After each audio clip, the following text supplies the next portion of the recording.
Liefde als licht van barmhartigheid. Uit Pek, Pri Etz Chaim, les 62, pagina 21, regel 15. Wij leren de verhoudingen, de eigenschappen van elk lid van deze goddelijke familie. Van de krachten die op de boom des levens zijn. De werelden zelf en de zielen, die op de schaal van de zielen, die overeenkomen met de desbetreffende krachten van de geestelijke werelden. We leren hun eigenschappen en hun onderlinge verhouding. Kijk, als je zo bekijkt wat wij leren, dan is het geweldig. Het is alsof jij bij een familie logeert en daarbij wil horen. Jij die een vreemdeling bent in het land van het geestelijke, komt in een hechte familie waar echte liefde is. Hier op aarde vind je geen één gezin waar echte liefde is. Want hier op aarde is geen één gezin waar echte liefde heerst. Je kan het aan de buitenkant zien als je even dichterbij komt. Je hoeft niet diep te graven. Dan zie je ellende op ellende, want alles is tekort. We zien alleen uiterlijke schijn. Let op, er is geen liefde hier op aarde. Nog geen millimeter, geen stippeltje. Alles is gebaseerd op de wens om te ontvangen voor zichzelf. Geen man hier op aarde heeft ooit een vrouw lief gehad, zonder eigen voordeel. En precies hetzelfde doet een vrouw, al speelt men wel een culturele komedie. Het is bijzonder belangrijk om daarvan doordrongen te worden. Ook als je een partner hebt, waarmee je veel jaren omgaat, of getrouwd bent, kinderen hebt, moet je het goed tot je door laten dringen, dat het geen liefde is. Maar dat een soort overeenkomst is. Het is prettig voor beiden om bij elkaar te zijn. Hij voegt iets aan haar toe en zij aan hem. Het is een soort status. Het is gezellig. Allerlei afspraken. Dat is er wel, maar liefde is ongekend op aarde. Men spreekt wel van liefde. Men voelt wel de liefde van Hashem. Hoe dan ook. En projecteert dat zinnenbeeld op onze wereld.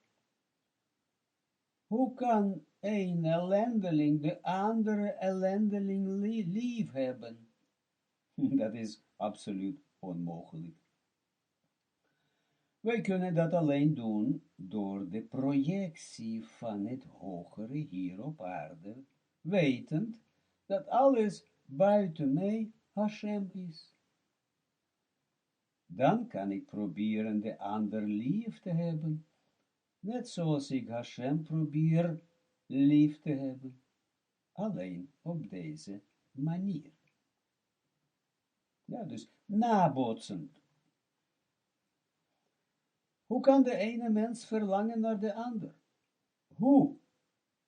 Waarnaar verlangen? Naar een stukje vlees.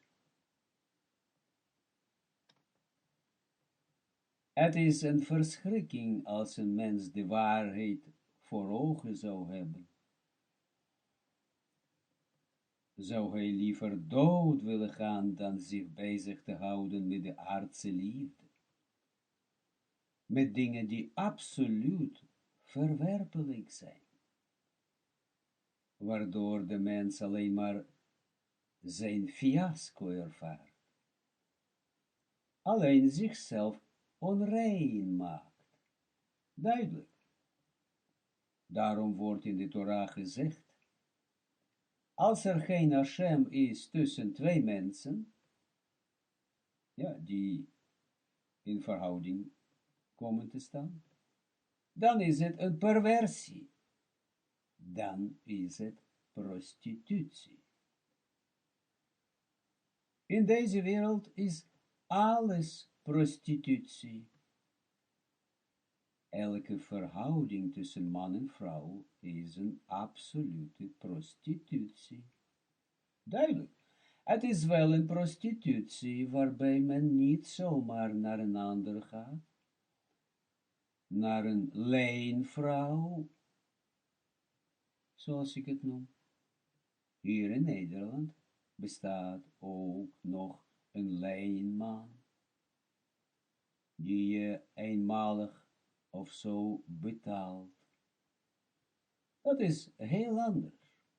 Het is langdurige prostitutie. Prostitutie voor een jaar of 2 jaar. Sommigen houden vol en vieren na 50 jaar een gouden jubileum van hun prostitutie, van hun verbondenheid met elkaar. 50 jaar prostitueren zij zich met elkaar.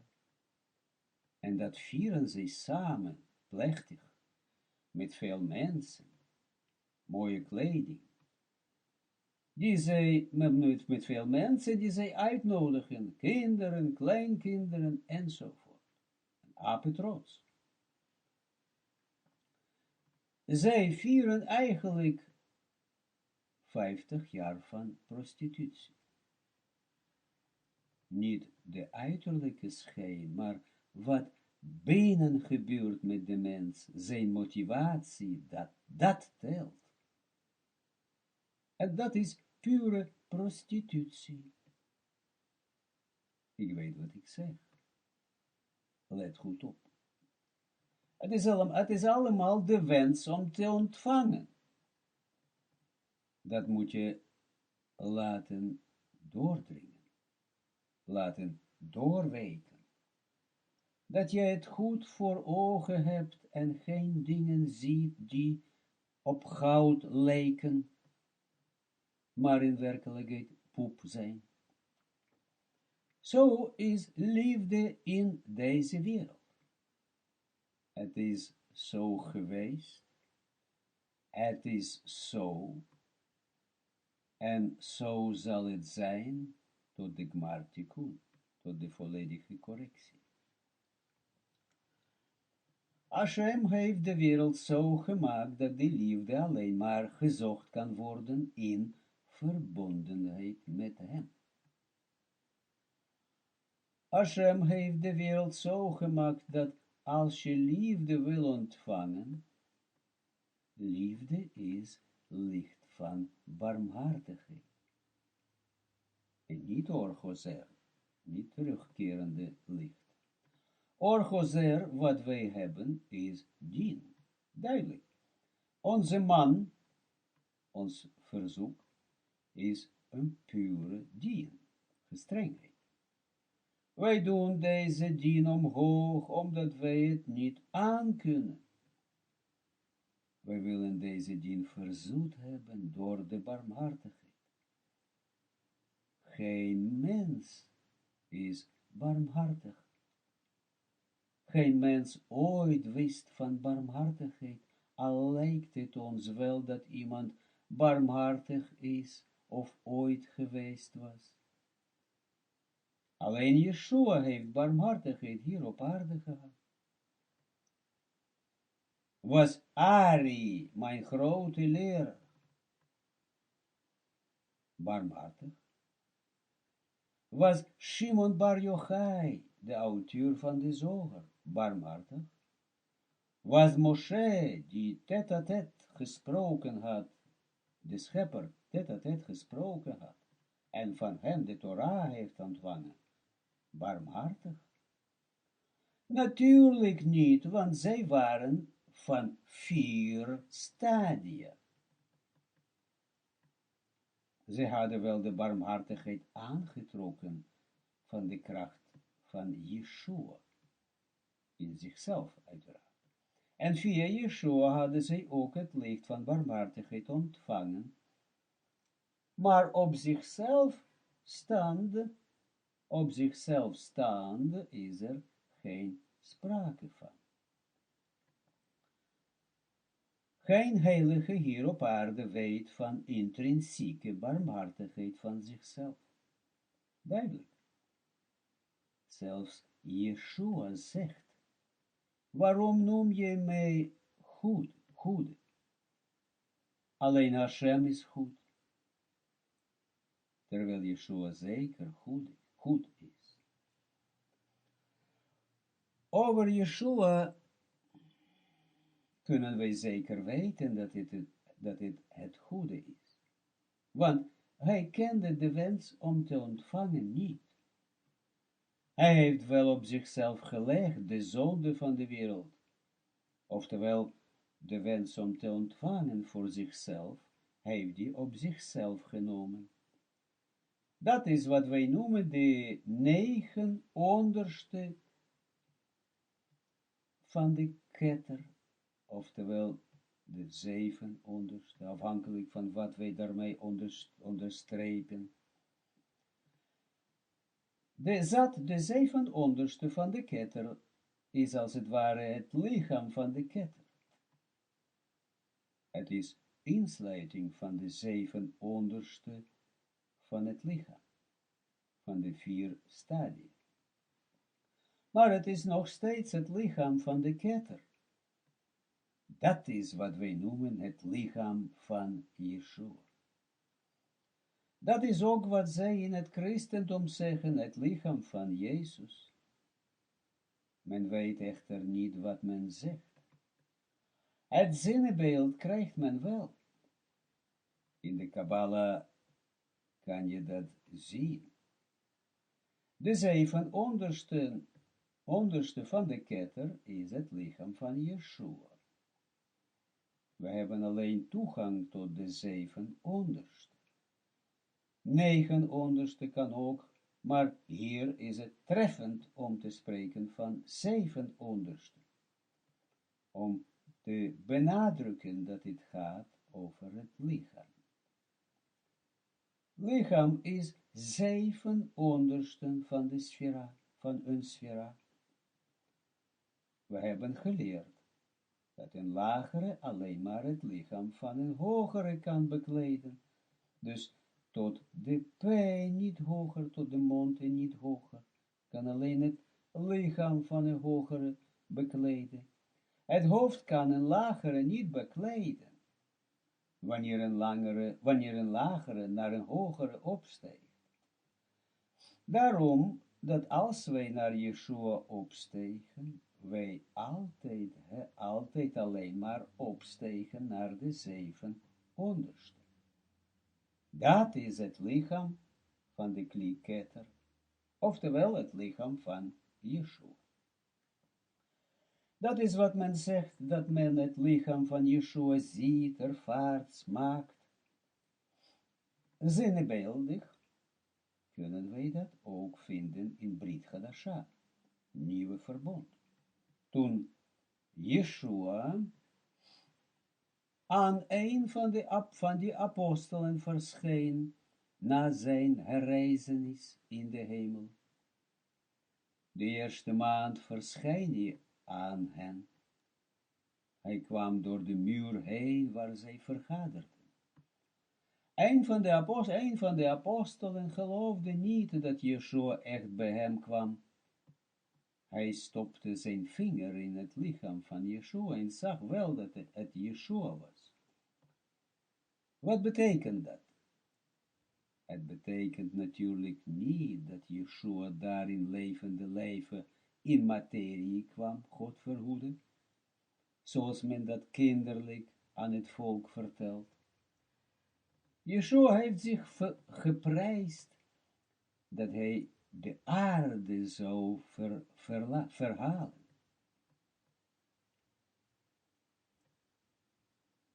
Hij had Petrus aangevallen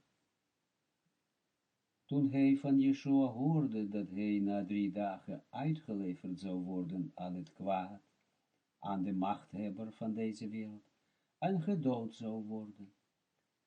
Petrus had gejammerd en gezegd, God verhoede dat het zou gebeuren. Yeshua had hem gezegd, ga weg van mij, jij duivel, want jij begreep de goddelijke dingen niet. Hoe het gedaan moet worden, Yeshua moest afgedaan worden van de materie, zodat men hem zou kunnen ontvangen. Zijn ware lichaam, zijn geestelijk lichaam, dat is wat wij ontvangen van Yeshua. Je voelt dan Yeshua in jezelf. Het is daadwerkelijk het gevoel van het lichaam van Yeshua in jou. Dat is wat wij bekleden. Bekleden is dat binnen ons het lichaam van Yeshua is. Op deze wijze weten wij dat wat wij doen. Dat is wat wij leren van Yeshua en dat is ook wat wij leren in het boek wat wij onder ogen hebben, Pri-Etz Chaim, of PEC afgekort. Wij leren de verhoudingen, de eigenschappen tussen deze geestelijke entiteiten, de krachten van de boom des levens, die vormen de werelden, de geestelijke werelden zelf, en op de schaal van de werelden, en op de schaal van de zielen. Daarom horen wij dat Jacob, Lea, dat zijn precies dezelfde verhoudingen zoals wij aantreffen in de wereld, in de geestelijke wereld. Sfera Zeir en Pin, Sfera Malchut en allerlei verhoudingen tussen de sferot, partsofim en werelden, op zichzelf genomen, en de overeenkomstige krachten van de zielen op de schaal van de zielen. Daarom, als je in de Kabbala Lea hoort, of Jacob, dan moet je niet een mens van vlees en bloed voor je zien. Dat helpt niet. Duidelijk. Des te meer Yeshua. Het helpt absoluut niet om Yeshua binnen jezelf te zien als mens van vlees en bloed. Yeshua is juist voor ons de hoge priester geworden na zijn herreizenis naar de hemel. Hij liet zichzelf ontdoen van zijn aardse lichaam van vlees en bloed. Wij zijn zo aangehecht aan dat lichaam van vlees en bloed. Wij zijn van de laatste generaties voor de komst van de Mashiach. Wij zijn de restjes van alle zielen. En ook van alle incarnaties van zielen. Wij zijn de grofste van de grofste, afval van het afval van alle zielen die op aarde zijn geweest. Wij zijn het dichtst ooit bij de klimaal goed. Daarom voelen we ons zo dat wij zo gehecht zijn aan de materie.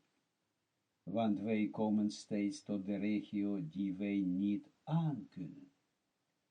Terwijl in het verleden hoe eerder na Adam, was het gemakkelijk om zichzelf te zuiveren en op te bouwen. Zij waren dicht bij Hashem, hadden lichte kilim. In de Torah praten zij steeds over Hashem. Herinner je je nog hoe dat zit? Aan de ene kant is het mooi dat zij, orthodoxen, ja, dat zij vromer waren, of vroeger waren, dus in vroegere generaties, lichtere kilim hadden in vroegere generaties. Daarom waren zij dichter bij Hashem. Lichtere kilim zijn dichter bij Hashem. Dat is aan de ene kant. Aan de andere kant ook de partsoef, de orgozer, licht, terugkerende licht, die zij konden doen opstegen, het was korter. Ze hadden daardoor ook lagere lichten, zwakkere lichten, licht nefesh, licht chassadim. Hun kilim waren kleinere kilim, lichtere kilim, terwijl bij ons. Wij zitten aan de vooravond van de komst van de Mashiach. Vraag nou de orthodoxen, de traditionelen. Zij zullen je een sprookje vertellen, wat het betekent, dat wij aan de vooravond van de komst van de Mashiach staan. Zij zullen je kinderlijke dingen vertellen, met inclusief van al hun rabbijnen. Net zoals hun kopjes kinderlijk zijn. Kijk nou naar gezichtjes van die orthodoxen. Dat is babytjes. Het bleven al hun leven baby's. Ook al worden zij grote rabbis, of grote priesters, hun hele leven bleven zij kinderen. Geestelijk onderontwikkeld. Hun vrouwen ook, die worden dik en vet, maar kinderlijk, want zij ontwikkelen hun kilim van ontvangen absoluut niet. Zij menen te kunnen geven, terwijl in deze periode voor de komst van de Mashiach alleen het werken aan jouw kilim, de Kabbala telt, alleen in de kilim van het ontvangen telt. De tijd is nu gekomen voor de nehi, voor het onderstel van ons partsoef. En niet alleen van nehi, in het bijzonder, in het algemene opzicht, zijn we in de periode van het uitwerken, de aankomst tot de kli malchut. Wanneer het licht in de kli malchut komt, dat betekent de komst van de Mashiach. En wij naderen nu die plek in onszelf. Dat is dan de ware plaats, de ware kli van ontvangst. Juist de malchut. De aartsvaderen droomden alleen daarover. De hele Torah spreekt over deze tijd van vervulling. Wanneer de mens onder zich zelf deze malchut uiteindelijk doen corrigeren. Of dichtbij deze malchut komen. Daarmee werken wij een stukje mee aan de komst van de Mashiach. Aan de bespoediging van de komst van de Mashiach. Alleen dat is het aanroepen van de Mashiach. En werken aan de spoedige komst van de Mashiach. En niet wat het schijnheilig volk dat zich waant om het uitverkoren volk te zijn. Dat is wel waar, maar zij zijn het niet waard. Dat zij menen dat zij iets doen. Zij werken niet aan hun kilim de Kabbala, kilim van ontvangst. Daarom hebben ze kinderlijke kopjes, troonjes, als engeltjes. En zij gaan er groot op dat zij zuiver zijn. Ze willen zuiver zijn, terwijl de zuiverheid heel iets anders is dan wat zij zich laten leggen in vatjes, in couveusen. Als een kind geboren wordt, is het tijdelijk nodig dat de moeder hem warm houdt, in vatjes legt, maar niet bij een volwassen mens. Een volwassen mens moet men niet op kinderlijke wijze zuiveren door religie. Religie zuivert de mens niet. Religie verdrukt de mens om te ontvangen. Nog een keer, religie verdrukt de wens om te ontvangen naar beneden. Verdrukt die, maar die wordt daardoor niet kleiner, alleen maar platter. Plat betekent niet dat die minder wordt, in plaats van dat die hoog en smal zou zijn, wordt die breed en dunner. Wat is daarmee behaald? Niets. Het is alleen maar eigendunk over het zuiveren en het kunstmatig houden van de mens in de couveuse, in de watjes leggen. Terwijl Hashem wil dat wij absoluut volwassen worden, geestelijk, in alle opzichten, dat wij rijp worden, dat wij de wens om te ontvangen aankunnen, deze zware kilim die in ons zijn, kunnen verdragen. En niet zomaar halleluja zingen en een dansje doen, naar de synagoge of kerk gaan en daar een liedje zingen, in de handjes klappen of zo enzovoort. Ik weet niet wat zij daar allemaal doen.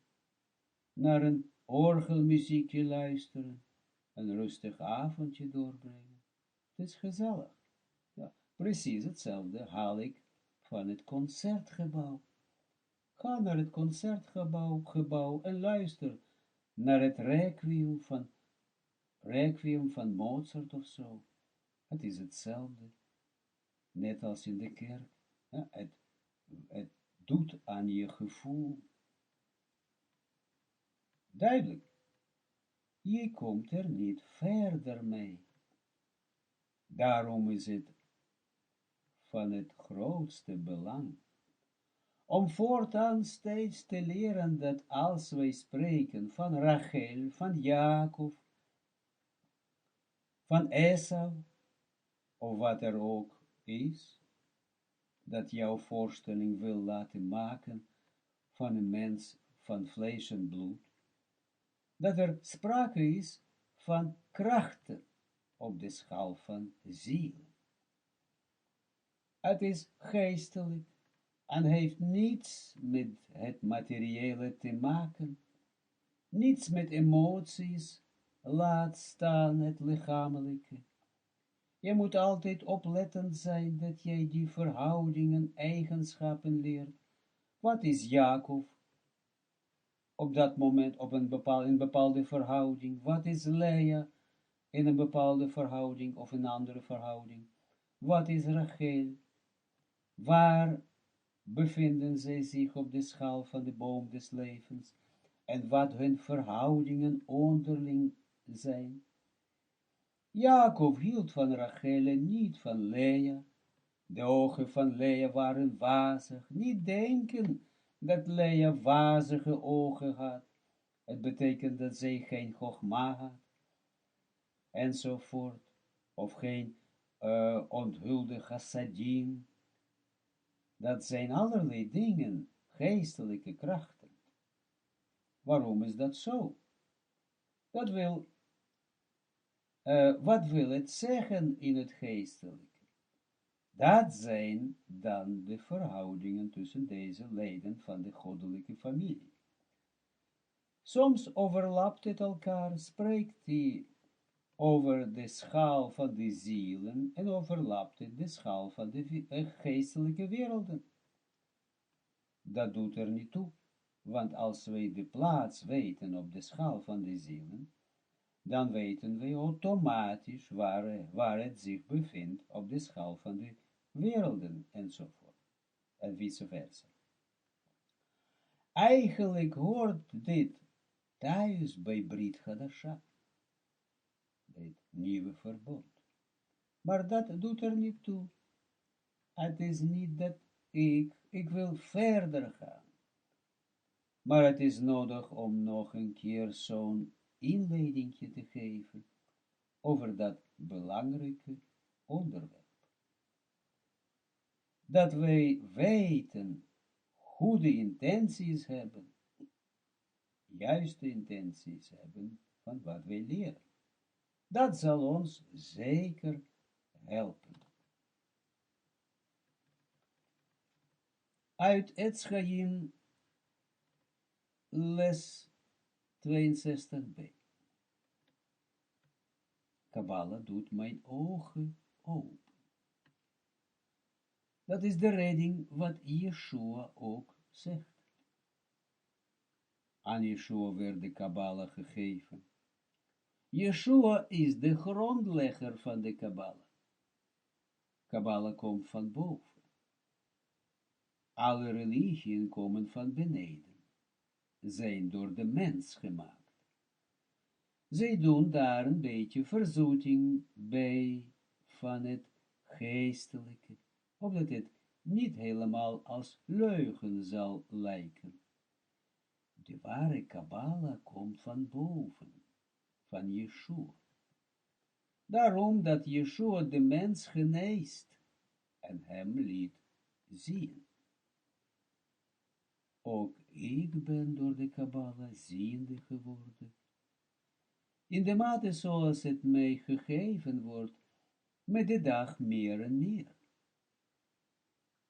Het interessante, het merkwaardige van de Kabbala is, zoals ik jullie had verteld, dat hoe ouder je wordt met de Kabbala, hoe krachtiger jij wordt. In deze wereld is het zo dat hoe ouder de mens wordt, hoe zwakker hij wordt, poreus. Hij wordt vergeetachtig. Zijn kracht, zijn potentie neemt af. Maar wie zich steeds verbindt met het hogere, in de ware, individuele Kabbala, Luriaanse Kabbala, zijn potentie in alle opzichten neemt alleen maar toe. Hoe ouder je wordt, hoe krachtiger en potenter hij wordt. Als hij 80 wordt, wordt hij nog krachtiger dan toen hij 60 was. Ik wens jullie, ieder van jullie, toename van krachten, door je eigen individueel werk, je eigen studie van de Luriaanse Kabbala, door je eigen inspanning en je eigen geloof boven het verstand.